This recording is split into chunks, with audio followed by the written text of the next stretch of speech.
C'est fantastique parce qu'en fait, presque quotidiennement, on est ici, aucune charge dans la rue, c'est sécurité pour les petits. L'avenue du Mont-Royal lance sa première foire commerciale de la saison. Ça marque aussi le début de la rue piétonne pour l'été. C'est vraiment quelque chose, encore une fois, qu'on attend chaque année avec impatience. La rue piétonne devrait être ouverte à l'année. Ouais, en tant qu'immigrante, moi, j'ai vraiment aimé ça. Là. Je suis venue ici, puis j'étais vraiment comme à l'aise. La rue piétonne sur l'avenue Mont-Royal en est à sa 7e édition. Mais il ne faut pas oublier, quand le concept s'est davantage répandu au Québec, il y a eu beaucoup de levées de boucliers de la part de certains commerçants et même résidents. Mais aujourd'hui, on est vraiment ailleurs. C'est sûr que pour les bars, restos, les commerces qui ont des terrasses, c'est bénéfique parce qu'on profite de l'achalandage. On compte à peu près 10 millions de visiteurs sur 3 mois pendant l'été sur Mont-Royal. C'est très achalandé.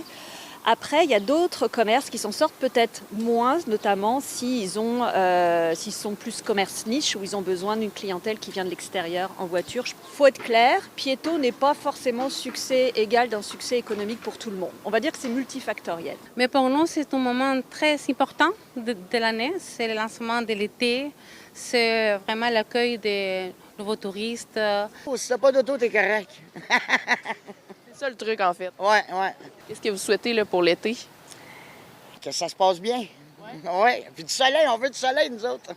Il y a 7 rues piétonnes à Montréal, incluant celle de l'avenue du Mont-Royal où je me trouve présentement.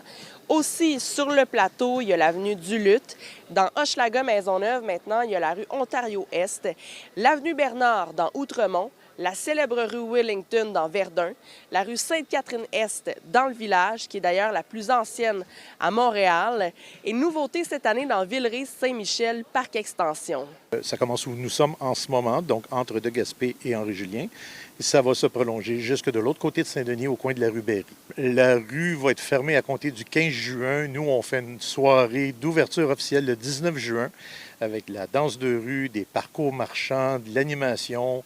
En piétonisation, du point de vue municipal, c'est bien. C'est un cadeau qu'on fait aux citoyens. Du point de vue d'une SDC, une piétonisation, c'est de créer de l'achalandage. C'est d'amener les gens à rester assez longtemps sur la rue pour découvrir des commerces qu'ils ne voient pas quand ils font seulement passer. À part l'avenue du Mont-Royal et la rue Sainte-Catherine-Est qui ont déjà lancé leur piétonisation, la plupart des rues de Montréal deviennent piétonnes à partir de la mi-juin. À Montréal, Élie Mercure, pour Nouveau Info.